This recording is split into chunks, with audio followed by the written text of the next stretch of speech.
Most people wake up each day assuming reality is fixed, a rigid structure governed by effort, chance, and repetition. They move through life believing that results are earned only through hard work or inherited by luck. What few realize is that they are already swimming in a vast, invisible quantum field, a limitless sea of potential where every possibility already exists, waiting for a signal strong enough to collapse it into form. Reality, in its purest sense, is not something that happens to you. It's something that emerges from you, yet almost no one is aware of this power, and fewer still know how to use it. The idea that we exist in a quantum field, a limitless sea of energetic potential, seems abstract at first, almost too mystical to integrate into daily life. But it's not philosophy, it's physics. This invisible field is not something outside of you, it is you.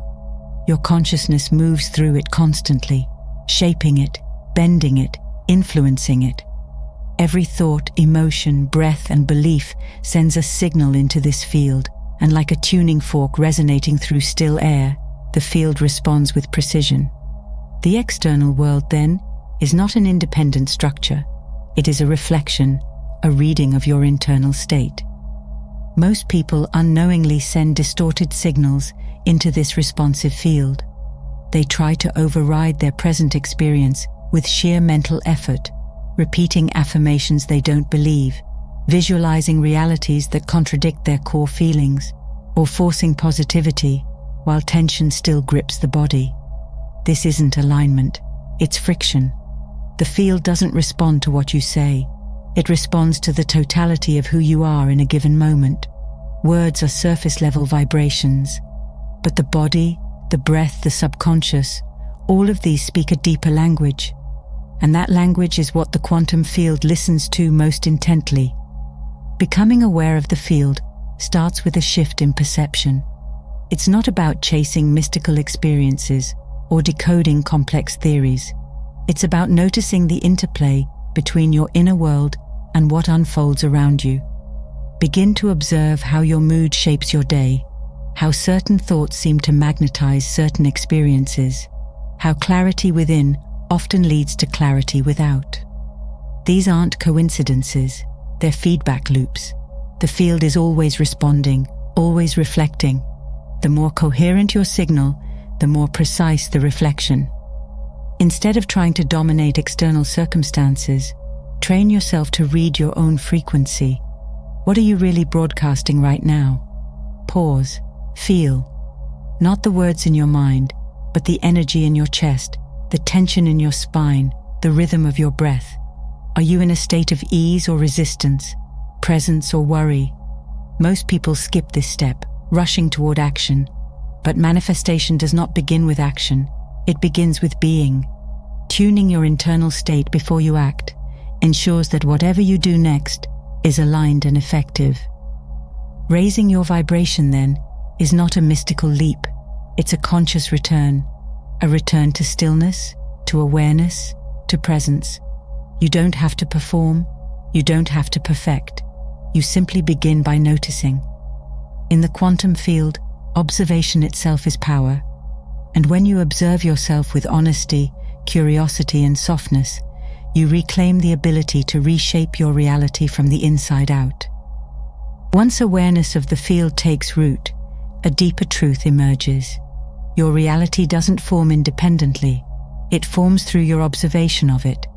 The quantum field exists as infinite potential, but that potential only collapses into physical experience when observed. This is where ancient wisdom and modern science intersect. The quantum world waits to take shape until you look, feel, expect, and believe. Reality, then, is not fixed. It is fluid, shaped by the one who watches, shaped by you. But the observer is not limited to your conscious attention. It extends far deeper. The subconscious mind, running quietly beneath your awareness, is the dominant observer. It's the part of you that never sleeps, that holds your deepest stories, traumas, expectations, and beliefs. While your conscious mind might affirm abundance, your subconscious might still be rehearsing scarcity. While your lips declare trust, your body may still be bracing for loss. The field listens to the total signal, and the subconscious carries the loudest tone. This is why so many people feel blocked despite their efforts. They're speaking one reality while embodying another. Understanding the observer effect requires more than intellectual curiosity. It demands self-honesty. What do you truly expect from life when no one is watching? What outcome do you rehearse emotionally? You may want love, but do you expect rejection? You may desire freedom, but are you braced for disappointment? Every micro moment of expectation is a small observation, and each of those subtle acts of observing either collapses a reality in alignment with your desire, or it reinforces the one you're trying to escape. The heart of quantum manifestation lies in this precision. It's not about thinking harder or wanting more. It's about becoming aware of what part of you is observing. Are you watching your world from the lens of fear or faith, from expansion or contraction? When your inner observer shifts, your external experience begins to follow. This is why alignment isn't just mental, it's emotional, physiological, and energetic. The field does not mirror what you want, it mirrors what you consistently observe through your being. Scientific studies have even revealed how the body itself becomes an instrument of observation. The heart emits a powerful electromagnetic field, stronger than the brain's, and this field interacts directly with the quantum field around you. When the heart and brain are coherent, your observation becomes clear, undistorted, magnetic. Coherence isn't mystical, it's measurable. It occurs when your thoughts and emotions move in harmony, when there is unity between what you believe and what you feel. In that unity, your signal becomes sharp. The wave collapses with speed and accuracy. Reality shifts in kind. So to shape the wave, consciously, deliberately, you must become the observer your desired timeline needs. Not just in your words, but in your state. You do not manifest from logic alone. You manifest from resonance. When your subconscious, your heart, your breath, and your expectations harmonize, the field has no choice but to reflect that frequency back. In this way, the wave collapses not by force, but by clarity. You don't push reality into being, you embody it into form. When the observer sharpens and the signal becomes clear, the next step is no longer about watching, it's about becoming. Observation collapses the wave, yes, but embodiment sustains the new timeline. You are not simply looking at a better life through the glass of intention. You are meant to step into it. To do that, you must align with the frequency of that life, not as an idea, but as a way of being. This is where manifestation stops being theory and starts becoming truth lived in real time. Most people wait to feel abundant until the money arrives, to feel loved once a partner appears, to feel healthy only after symptoms vanish. Yet the quantum field does not respond to waiting, it responds to embodiment. To receive the experience of your desired reality, you must become its frequency before it arrives. That means feeling the emotion of the future now, not later. When you act, think, and feel as the version of yourself who already lives in that timeline, the field recognizes it as truth and responds accordingly. This is not about pretending or playing a role. It's about tuning into an existing channel. Think of reality like a vast orchestra, each timeline a unique melody. If you want to hear a certain song, you don't demand the band play it. You simply tune your instrument to the key it's being played in. Your thoughts are strings, your emotions are rhythm, your actions the melody. When all three align, the song of your future self begins to play through your life. And it can begin with the smallest choices. Generosity becomes a signal of abundance. Vulnerability becomes a doorway to love. Rest becomes a declaration of worth. You don't need grand gestures to shift frequencies. A single breath taken in presence, a kind thought held with intention, a courageous act that reflects your future self. These are not meaningless. They are the brushstrokes painting your reality onto the canvas of the field. Every moment is a vote for the timeline you wish to inhabit. Ancient traditions have long hinted at this truth. You become what you behold, said mystics. The alchemists of old spoke not of external gold, but of internal transmutation, turning lower states into higher ones through intention and awareness. The same principle governs quantum manifestation. It is not the material that changes first, it is the self. When you shift who you are being, what you are having inevitably follows. The quantum field does not resist this process, it is designed for it. Becoming the frequency is the ultimate surrender. It's choosing to live as if, without waiting for proof. It's stepping into the role before the stage has been built. And here lies the secret. When you stop trying to get and start practicing being, reality begins to move. Timelines bend, possibilities collapse. What once felt far becomes familiar. You are no longer trying to pull something into existence. You are breathing life into what was always already possible. Stepping into the frequency of your desired reality marks a powerful shift, but holding that frequency requires something even more challenging for most: releasing control. After embodying the state of already having, the next test is whether you can trust the process long enough for the quantum field to reflect it. Many fall into the trap of slipping back into force. They try to accelerate results, micromanage outcomes, or constantly check if the manifestation is arriving. That very grasping becomes the interference. Control is not alignment, it's resistance disguised as responsibility. The human mind is conditioned to believe that value comes from struggle. Cultural systems reward effort and associate worth with exhaustion. In this paradigm, surrender seems like laziness and trust feels like risk. Yet in the quantum field, the opposite is true. The more you try to push reality into form, the more you signal to the field that you do not believe it's already yours.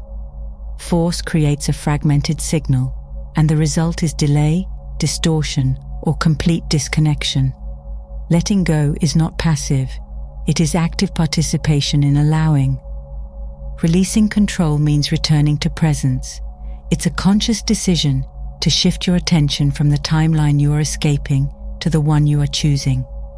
In that space, effort transforms into energy management. Rather than pouring your willpower into chasing outcomes, you invest it in regulating your state, your breath, your nervous system, your thought patterns. These internal alignments speak far louder to the field than desperate action ever could. Surrender is not about doing nothing, it is about doing the right things from the right state of being. Letting go also means relinquishing the timeline. The quantum field works outside of linear constraints. What appears as delay is often a necessary unfolding. Trusting the unseen choreography behind your desire doesn't just require faith, it requires emotional maturity. You stop asking, "When will it come?" and start asking, "How deeply can I embody it now?" In doing so, you move from control to co-creation, from being a manipulator of outcomes to a master of vibration. And it is there, in the quiet release of needing, that the field begins to move. Letting go of control invites stillness, but stillness often exposes the loops running beneath awareness. Once the grip loosens, the familiar voices of old patterns begin to rise. Thoughts like, "It's not working," "I'm not enough," or "nothing ever changes," emerge like background noise returning after a moment of silence. These mental and emotional loops are not random. They are the echoes of timelines lived for years. If left unchallenged, they magnetize the same results. To manifest something new, the cycle must be broken, and that begins with conscious disruption. Disruption doesn't mean destruction. It means intervention. A subtle, intentional shift that breaks the rhythm of the old and introduces a new signal. The subconscious mind thrives on familiarity. It prefers predictable discomfort over uncertain change. So it builds routines of emotion, thought, and reaction. You may wake up feeling anxious without knowing why. You may sabotage opportunities that mirror your worth. Not because you don't want better, but because your nervous system hasn't yet made peace with a new identity. the field responds not only to your vision, but to the habits of being you carry each day. Breaking the pattern starts with observation. When the same emotion rises again, scarcity, fear, doubt, pause. Don't react as you always have. Instead, create space. Even one conscious breath is a disruption. A moment of non-reaction introduces choice, and choice introduces power. Ask yourself, is this pattern aligned with the timeline I want to live in? If the answer is no, redirect, not by force, but by intention. Every time you choose presence over reaction, the pattern weakens. And as it weakens, the field begins to reorient. Reprogramming begins where awareness meets repetition. You don't have to rewrite every belief overnight. You only need to behave differently in small, consistent ways that reflect your chosen frequency. If you want to be abundant, take an action that feels generous.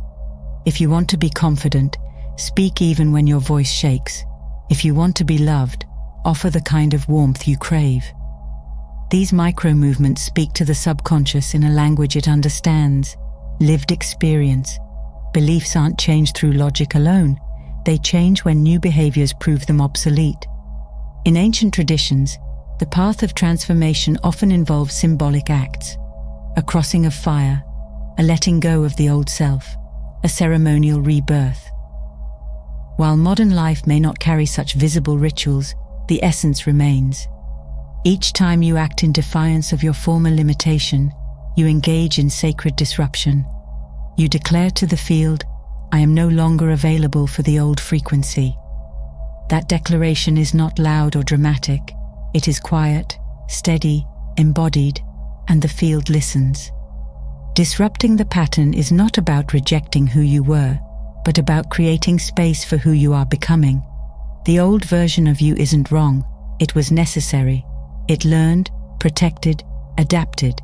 But now, that version can rest. A new identity is forming, one step, one breath, one choice at a time. And as those choices accumulate, the signal changes. The quantum field, ever responsive, begins to organize reality around the new rhythm. What once felt impossible becomes inevitable, not through force, but through transformation. The moment you begin to disrupt the old pattern, a new identity starts to emerge, one not defined by past experiences, but by present alignment. But this transformation cannot survive as a temporary state or a momentary breakthrough. For manifestation to take root, the frequency must become a lifestyle. Living as the signal means turning coherence into a consistent way of being. It's no longer something you visit on good days. It becomes your baseline. The future you want doesn't arrive by accident. It is maintained by rhythm. Rhythm in this context is the daily devotion to your chosen frequency. You no longer rely solely on peak moments of insight to shift your reality. Instead, you return again and again to the practices that tune your signal: mindful breath, emotional regulation, clear intention, aligned action. Just as a musician doesn't tune their instrument once and expect perfection forever, you must recalibrate continuously. Coherence is not a destination, it's a returning. And every return deepens your resonance with the timeline you desire. This rhythm finds its most natural home in the body. The body remembers what the mind forgets. A slouched posture may signal defeat before a word is spoken. A clenched jaw may reveal fear more than any spoken affirmation. Living as the signal means bringing your body into the practice, not as a passive vessel, but as an intelligent, expressive extension of your frequency. When you walk, speak, eat, rest, or work, ask, is this how the version of me who already has it would move? You don't fake it, you become it, gradually, truthfully, somatically. Relationships, too, become mirrors for your signal. You will notice how certain dynamics fall away, not because you've changed others, but because you've changed what you resonate with. Coherence attracts coherence. As you hold your vibration with integrity, others who vibrate at that level begin to appear. You become a tuning fork for your environment. This is not coincidence. It is quantum law. The field organizes itself around the clearest signal in the space. And when you live as that signal, you not only attract new timelines, you elevate the entire field around you. It's important to understand that living as the signal is not about perfection. Doubt will visit. The old self will knock. Fear may whisper. But your job is not to be immune. It is to return. You are not seeking to be unshakable. You are learning how to recalibrate with grace. The power is not in never falling, but in how you rise. One breath, one thought, one act of awareness brings you back to center. Over time, this process becomes automatic.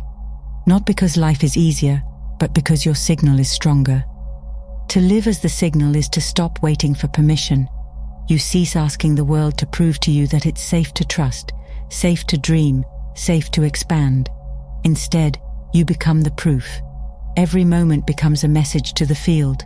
This is who I am now. And the field, as always, reflects you back. In that reflection, the timeline you once imagined begins to take form, not because you forced it, but because you finally matched it. Quantum manifestation is not hidden behind layers of complexity. It is astonishingly simple. So simple, in fact, that the mind resists it. But those who learn to align, to regulate, and to embody coherence find that reality bends faster than expected. You don't manifest from wishing, you manifest from being. In that knowing, the path becomes not something to follow, but something to live. Choose the signal, collapse the wave, become the observer, and reality will mirror you back in ways no effort ever could.